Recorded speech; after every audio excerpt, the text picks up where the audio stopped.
जय हिंद साथियों, मैं आदेश आपका राही आदि क्लासेस में स्वागत करता हूं। हम सभी पढ़ते हैं हिंदी का सीटेट के लिए प्रैक्टिस सेट, जो कि जिस गद्यांश या पद्यांश के अनुसार कभी 10, कभी 8, कभी 12 क्वेश्चन होते हैं। उम्मीद है आप सभी को हमारे द्वारा कराई जा रही क्लास पसंद आ रही होगी। आप सभी से बस एक ही चीज़ चाहिए, जो है आपका पूरा सहयोग। आप सभी क्लास को पूरा देखा कीजिए, क्योंकि क्लासेस बहुत छोटी होती हैं। आप सभी के लिए जो यूपी पुलिस या फिर शिक्षक भर्ती जो बिहार है या एमपी पुलिस, यानी हिंदी जहाँ पर भी पूछी जाती है, अब 15 जुलाई के बाद या 15 जुलाई से ही आपको हिंदी फिर से कराई जाएगी। चलिए हम चलते हैं, शुरू करते हैं अपनी क्लास को। सबसे पहले दिया गया है गद्यांश, इस गद्यांश को पढ़ेंगे, फिर उसके अंतर्गत जो क्वेश्चन पूछा जाएगा हम उन सभी क्वेश्चनों को उपयुक्त विकल्प चुनकर उसका आंसर देंगे। तो गद्यांश है, चिनार वृक्ष सामान्यतः मध्यम आकार के मध्यम से अधिक ऊंचे आकार के होते हैं। इनकी ऊंचाई 50 मीटर अथवा इससे भी अधिक हो सकती है। इसकी लकड़ी या घनत्व बहुत अधिक होता है तथा यह मजबूत और कठोर होती है। चिनार की लकड़ी सफ़ेद होती है तथा इनके किनारे पीले अथवा लाल रंग के होते हैं। इसकी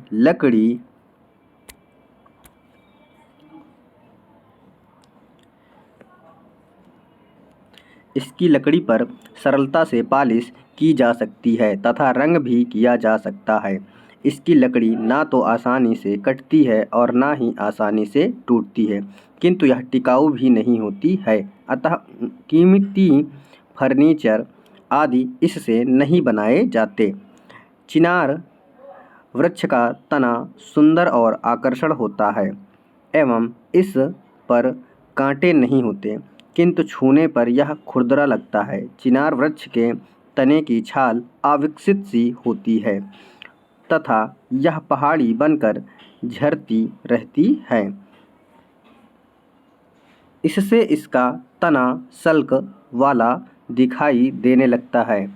इसके पुराने वृक्षों की छाल झरती नहीं है, किंतु इसमें लंबी लंबी दरारें पड़ जाती हैं। चिनार वृक्ष की छाल का रंग धूसर हरापन लिए धूसर अथवा सफ़ेदी लिए हुए धूसर रंग का होता है।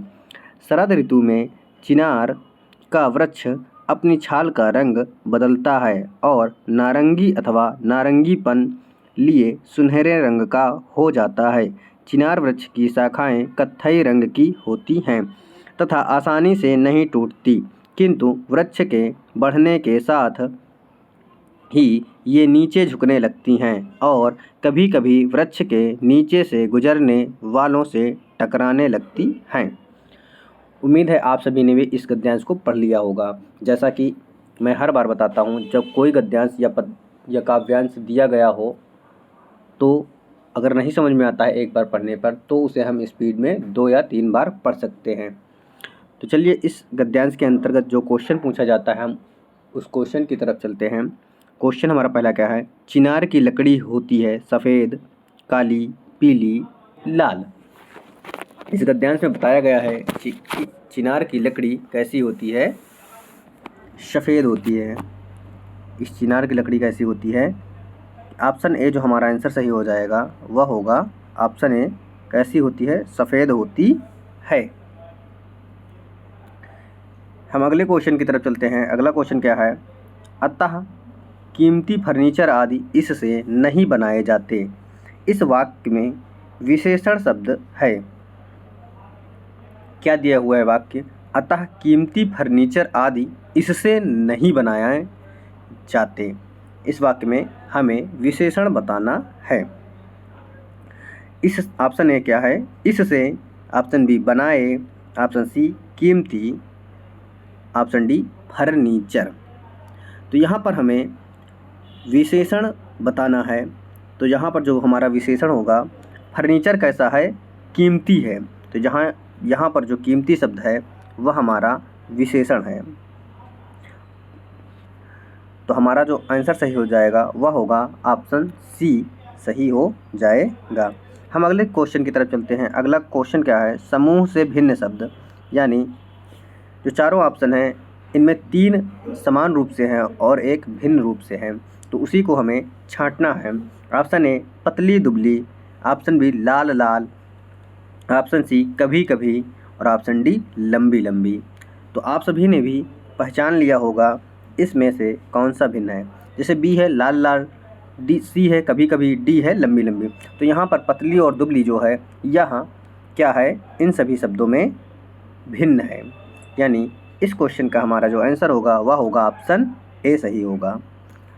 आगे क्वेश्चन चलते हैं। अगला क्वेश्चन क्या कह रहा है, इनमें से चिनार की लकड़ी का कौन सा गुण नहीं है।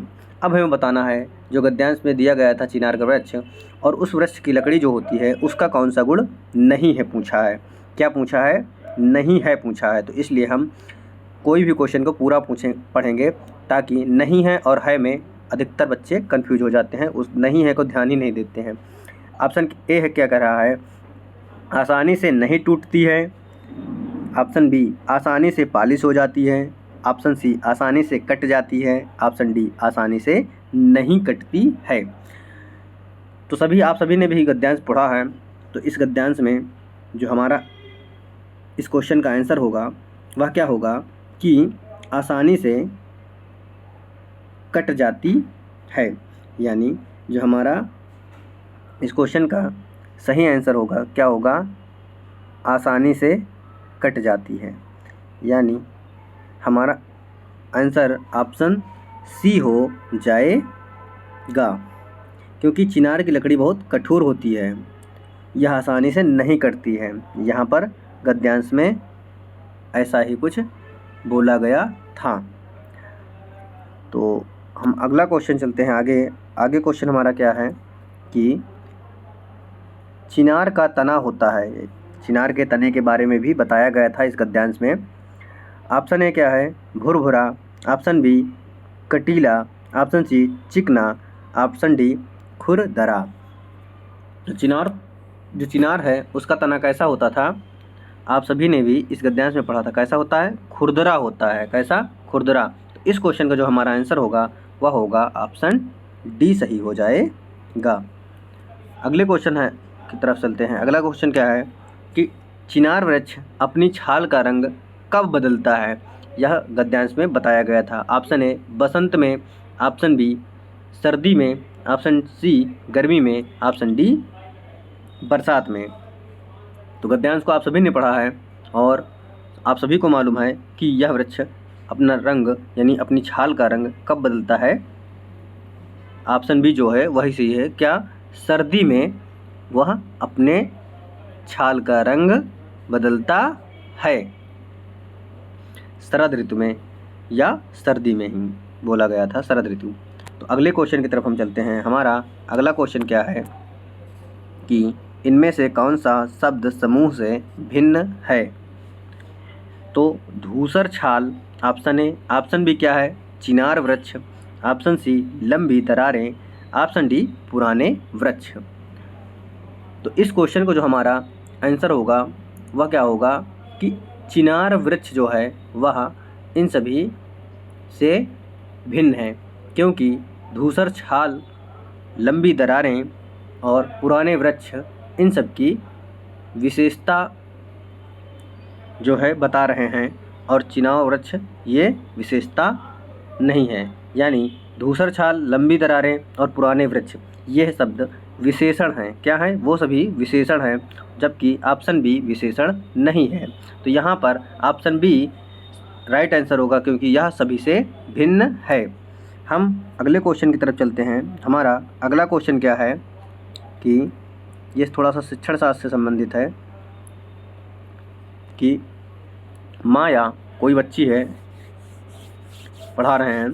माया क्या कहती है, माया अक्सर शब्दों को लिखते समय अक्षरों को छोटा बड़ा लिखती है। यानी जो माया नाम की बच्ची है छोटी से, वह कोई भी चीज़ लिखती है तो वह छोटा बड़ा लिखती है, या फिर इनके बीच जो समान दूरी होती है, दूरी नहीं रख पाती है, या तो फिर बहुत ज़्यादा दूर लिखती है या फिर एकदम पास पास लिख देती है।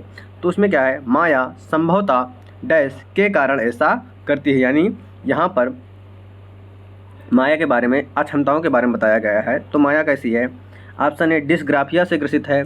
या फिर माया अरुचि है, यानी माया को रुचि नहीं है पढ़ने लिखने में।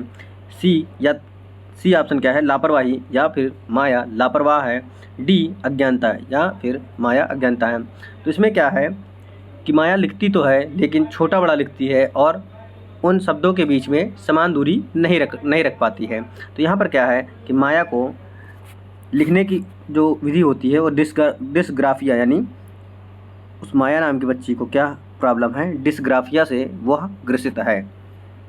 इस क्वेश्चन का जो हमारा सही आंसर होगा वह होगा ऑप्शन ए। हम चलते हैं अब अगले क्वेश्चन की तरफ।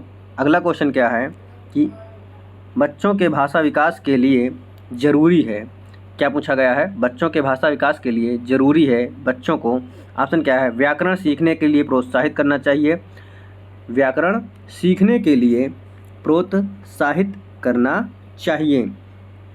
जब बच्चे होते हैं, छोटे बच्चे, उनको ग्रामर नहीं सिखाया जाता है। ऑप्शन बी, साहित्य पढ़ने के लिए पुरस्कृत किया जाना चाहिए। नहीं, पढ़ने के लिए पुरस्कृत नहीं किया जाएगा क्योंकि वो बच्चे हैं। अगर उन्हें पुरस्कृत करोगे तो वो केवल पुरस्कार पाने के लिए पढ़ेंगे, और फिर साहित्य, छोटे बच्चे तो उन्हें साहित्य पढ़ाने का कोई वही नहीं है। तो ऑप्शन सी क्या है, अनुकरण के लिए प्रोत्साहित करना। ऑप्शन डी है भाषा प्रयोग के अवसर देना। तो यहाँ पर जो हमारा एकदम उपयुक्त आंसर सही हो जाएगा वह होगा ऑप्शन डी। कौन सा, ऑप्शन डी, भाषा प्रयोग के उन्हें अधिक से अधिक अवसर देंगे ताकि बच्चे सीखेंगे अच्छे से। हमारा लास्ट क्वेश्चन है आज का। लास्ट क्वेश्चन क्या कह रहा है कि प्राथमिक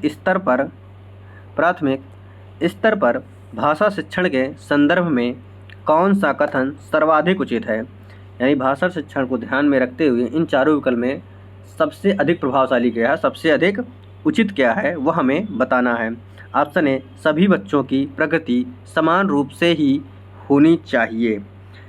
सभी बच्चों की प्रकृति समान रूप से होनी चाहिए, ये ऑप्शन बिल्कुल गलत है क्योंकि बच्चा समान रूप से नहीं होता है प्रकृति, कोई जल्दी सीख लेता है, कोई थोड़ा देर लगाता है।